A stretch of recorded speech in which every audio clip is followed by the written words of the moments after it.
Hello everybody. This is about AC Pro.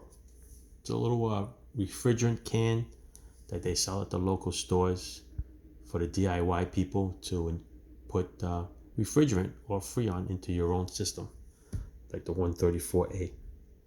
Most of the time the cans don't have enough instructions for you to do it, and I just happened to fall upon this brochure here. So what I want to film the brochure for you folks, so you get an idea of reading the instructions instead of on that little can. So I'm just going to go through it, holding it right here. You guys can freeze frame it if you want to get it to go. It's also in Spanish. Okay, it's fairly simple. The cans come with a little gauge. They tell you to just unscrew the gauge, hook it up to a little port. There's two ports, there's a high and a low. You have to hook it up to the low one. You can tell the difference between the low and the high because the low is fatter and the high one is skinnier. And it will not go into the high one.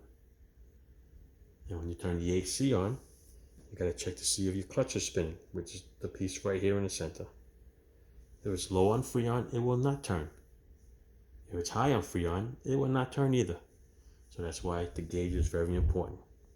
You hook up the gauge, it'll tell you whether you actually need freon or you don't need freon. Okay, so we're just continuing on. Like it says, you got to shake the can well before you actually start to squeeze the trigger. Then they want you to shake it from 12 o'clock to 3 o'clock. You're basically just shaking it back and forth, back and forth, back and forth as it's going in. All right, and they tell you to stop charging once the needle is in the green. Okay, don't keep charging it because this is a 20-ounce can. And some cars do not take 20 ounces. They only take like maybe 8, 9. So you can overfill it. And if you overfill it, then it's not going to work. Sometimes if you overfill it, you're actually going to blow something. Like a high pressure switch. There's check valves in there. All right. So here is another instructions. It's basically the same thing. Just going to go over it. It's a different type of can with a different type of gauge. Maybe an older model of the AC Pro that's sold out there.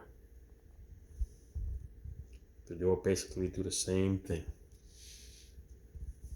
Okay. There's a type of gauge here.